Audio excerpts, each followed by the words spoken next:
Bueno, vamos a tratar de explicar las uniones químicas que ustedes estuvieron investigando y que estuvieron viendo otro videíto que les compartí. Me comentaron ustedes dos tipos de uniones, la unión iónica y la unión covalente, pero en realidad son 4, o sea que hay 2 más, en donde una, que es la unión dativa, es una variante de la unión covalente, o sea que tiene características comunes a la covalente, y otra que es la unión metálica. Como su nombre lo dice, la unión metálica se produce entre metales. Todos los átomos que se unen en una unión metálica son metales. Y tiene la característica de que se forman nubes nubes de electrones entre los átomos alrededor de los núcleos. Fíjense acá tengo graficado una unión metálica entre 3 átomos de hierro y están rodeados esos átomos de hierro por electrones que hacen que esos núcleos se mantengan unidos formando una varilla metálica. La unión iónica ocurre entre un metal mínimo, ¿no? Un metal y un no metal. Recuerden que en la tabla periódica tenemos en las 2 primeras columnas, los 2 primeros grupos, los metales alcalinos, metales térreos, y después tenemos los elementos de transición que están al medio de la tabla periódica. Esos también son metales, no tan metálicos como los 2 primeros grupos, pero sí tienen un carácter metálico. Por ejemplo, el hierro está dentro de esos elementos de transición y yo creo que no hay un elemento más metálico que el hierro. El hierro, la plata, el oro.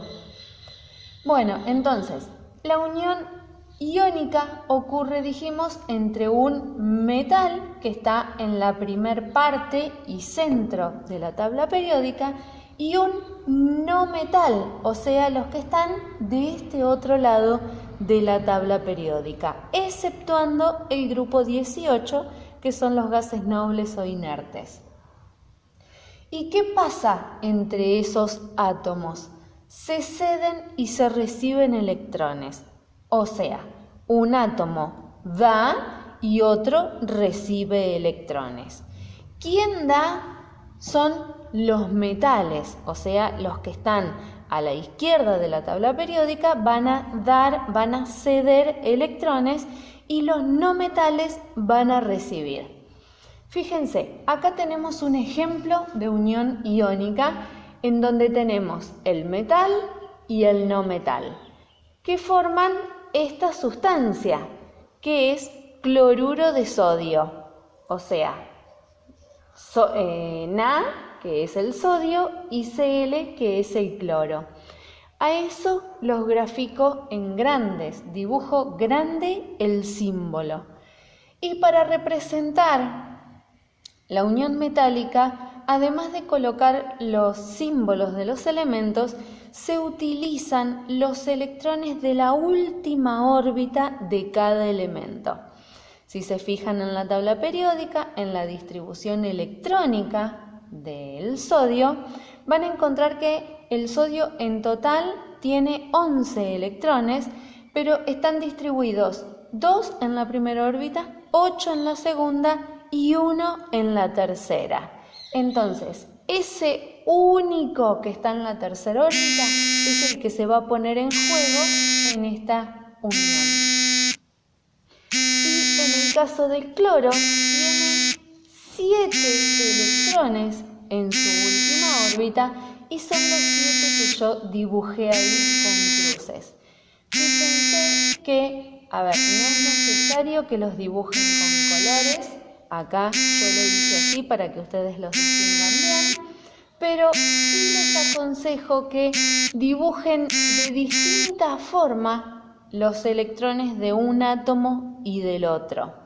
Por ejemplo, al sodio le hice un circulito y a los electrones del cloro les hice cruces. Bueno, entonces se plantea así los electrones de la última órbita de cada elemento. Y dijimos que en este tipo de unión los electrones se cedían y se recibían. O sea, un átomo cede y otro recibe. ¿Quién cede, dijimos? El metal. Entonces, fíjense, el sodio es el metal y va a ceder ese electrón al cloro. ¿Por qué unos ceden y otros reciben electrones? Porque hay en lo que se llaman uniones, en lo que son las uniones químicas, la regla del octeto. ¿Qué es la regla del octeto? Todo átomo, cuando se une, tiende a completar 8 electrones, por eso octeto de 8 electrones en su última órbita. Fíjense, ustedes me dirán, pero está bien, el cloro tenía 7 y uno que le da el sodio completa los 8, completa el octeto. Pero ¿y el sodio se queda sin nada? No, recuerden que el sodio tenía 11 electrones en total, solo uno tenía en la última órbita. Pero si regala ese último de la tercera órbita, ¿con cuánto se queda? Se queda con 8 que tenía en la segunda órbita. Por lo tanto, el sodio, al regalar un electrón, también tiene su última órbita completa con 8 electrones. Entonces, dijimos que el sodio regalaba el último electrón y el cloro lo recibía. Este se queda con los 8 de la segunda órbita y este tiene 7 más 1, 8. ¿Qué pasa acá? Todo átomo, como está en la tabla periódica, es eléctricamente neutro. ¿Qué significa eso? Que tiene la misma cantidad de cargas negativas que de cargas positivas. Las cargas negativas están dadas por los electrones, que son negativos, y las cargas positivas están dadas por los protones, que son positivos. Entonces, si el sodio se desprende de una carga negativa, o sea que de tener 11 electrones ahora tiene 10, pero sigue teniendo 11 protones. ¿Cuántas cargas más positivas tiene que negativas? O sea, ¿cuántos protones más que electrones tiene?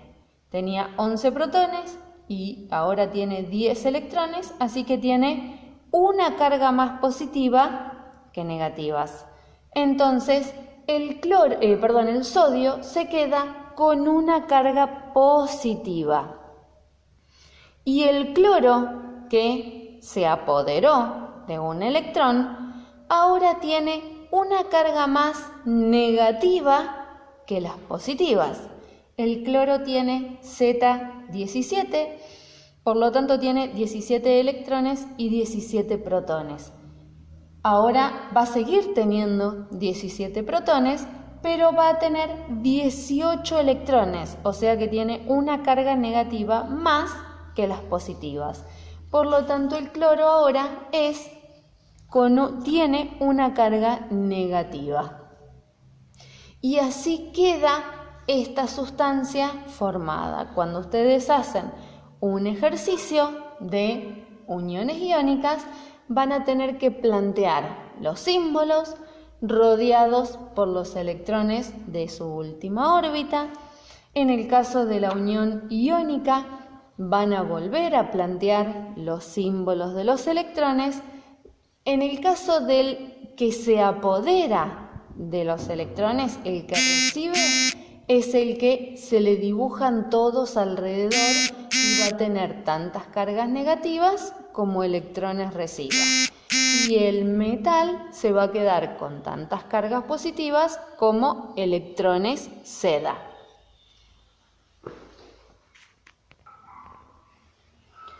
Si pasamos a la unión covalente, fíjense que la unión covalente se da entre no metales. Los átomos que se unen a través de la unión covalente son todos no metales. ¿Y qué pasa con los electrones en la unión covalente? Se comparten pares de electrones. Y esos pares de electrones están aportados por los dos átomos. Los dos átomos que se unen, obviamente. Y se pueden compartir un solo par de electrones, por lo tanto, la unión covalente va a ser simple. Se pueden compartir dos pares de electrones, por lo tanto, la unión covalente va a ser doble. O se pueden compartir tres pares de electrones, por lo tanto, la unión covalente va a ser triple. Fíjense acá en el ejemplo. Tengo un no metal con otro no metal. Vamos a formar este compuesto, que este compuesto lo conocen. ¿Es cuál? El dióxido de carbono. Bien, ¿cómo está formado el dióxido de carbono? Tiene la C, que es el carbono, y la O, que es el oxígeno. Tengo el carbono, tengo el oxígeno. ¿Cuántos electrones tiene en su última órbita el carbono? 4. 1, 2, 3 y 4.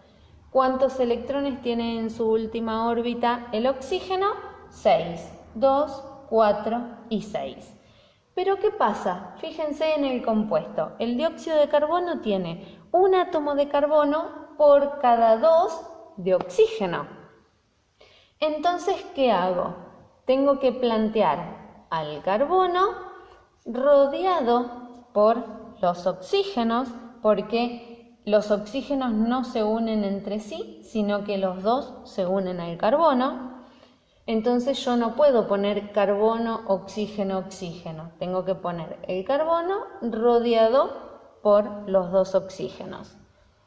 Planteo los electrones de la última órbita de todos los átomos. 6 átomos, por los electrones. 6 electrones tiene cada oxígeno. No son los dos que tienen 6, sino que cada uno tiene 6, y 4 electrones que tiene el carbono en su última órbita. Dijimos que se compartían pares de electrones entre estos átomos en una unión covalente. Entonces, ¿qué hago? Comparto un par, otro par. ¿Cuántos electrones tenía el oxígeno en su órbita? 6. Y fíjense, compartió 2 con el carbono, tiene 8. Entonces el oxígeno completó su octeto. Ya está. Vamos a ver el otro oxígeno. También tiene 6 electrones en su última órbita. Le faltan 2 para llegar a 8.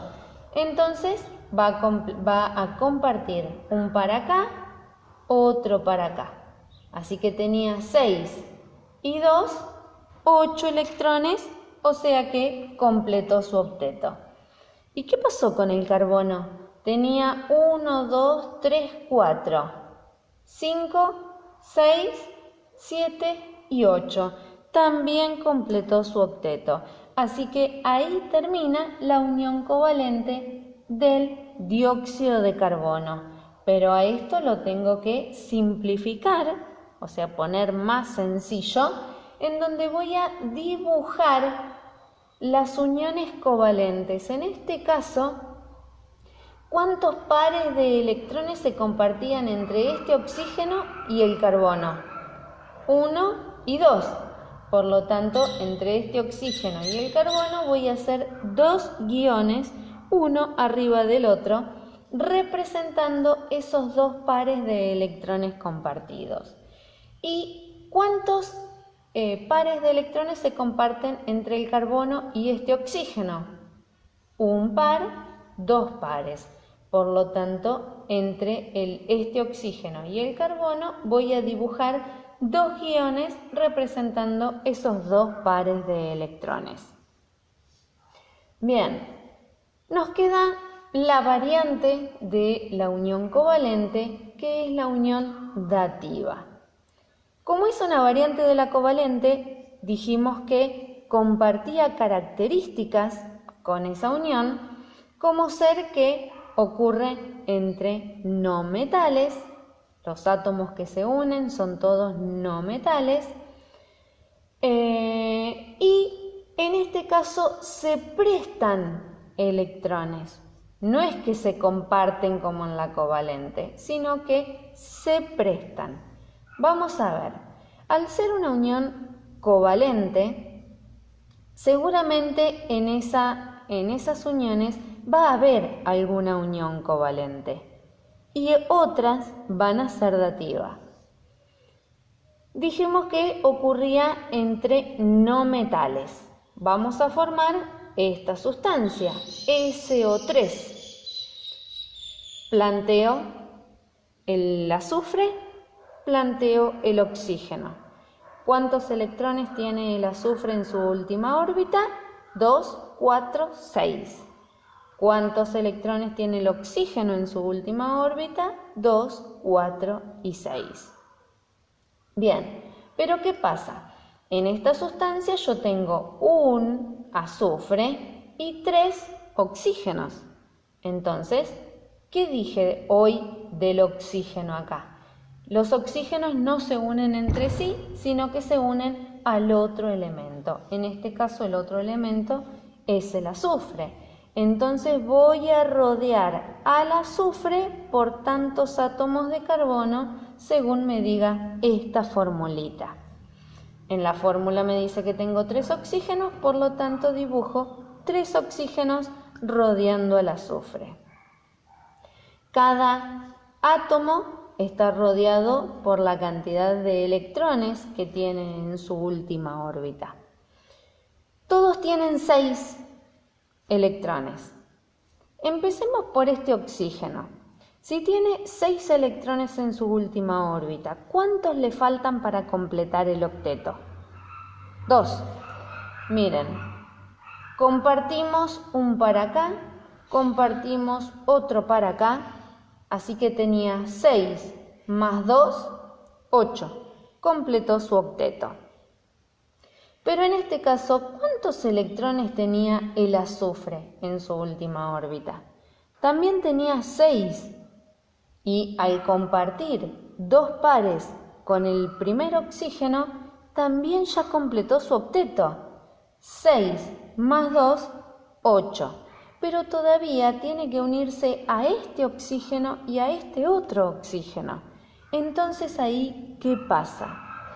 El azufre, que ya tiene su octeto completo, le va a prestar al oxígeno tantos electrones como le falten para completar su octeto. Si tenía 6 electrones el oxígeno, el azufre le va a prestar 2. 6 más 2, 8. Al prestar, yo cuando presto algo, es mío, sigue siendo mío, por más de que lo esté usando el otro, ¿sí? Entonces, estos electrones se cuentan tanto para el azufre como para el oxígeno, porque en este momento los está usando el oxígeno.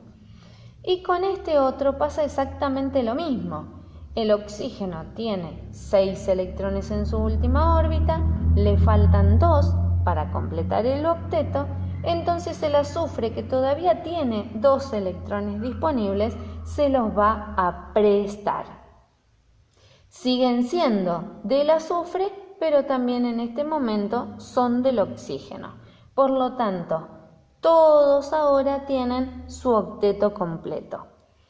Lo simplifico a esto y digo que el azufre está rodeado por 3 oxígenos y con este oxígeno está unido por una unión covalente doble, porque compartieron 2 pares de electrones. Por lo tanto, dibujo 2 guiones entre el azufre y este oxígeno. Con este otro, ¿qué pasó? Le prestó electrones. Hay una unión dativa. Por lo tanto, esa unión se representa con flechas y tantas flechas como electrones haya prestado. ¿Cuántos electrones prestó? 2. por lo tanto tengo que dibujar 2 flechitas. Y lo mismo ocurre con este oxígeno. ¿Cuántos electrones le prestó el azufre al oxígeno? 2. Por lo tanto dibujo 2 flechitas. Bueno, espero que hayan entendido y si no, volveré a hacer otra filmación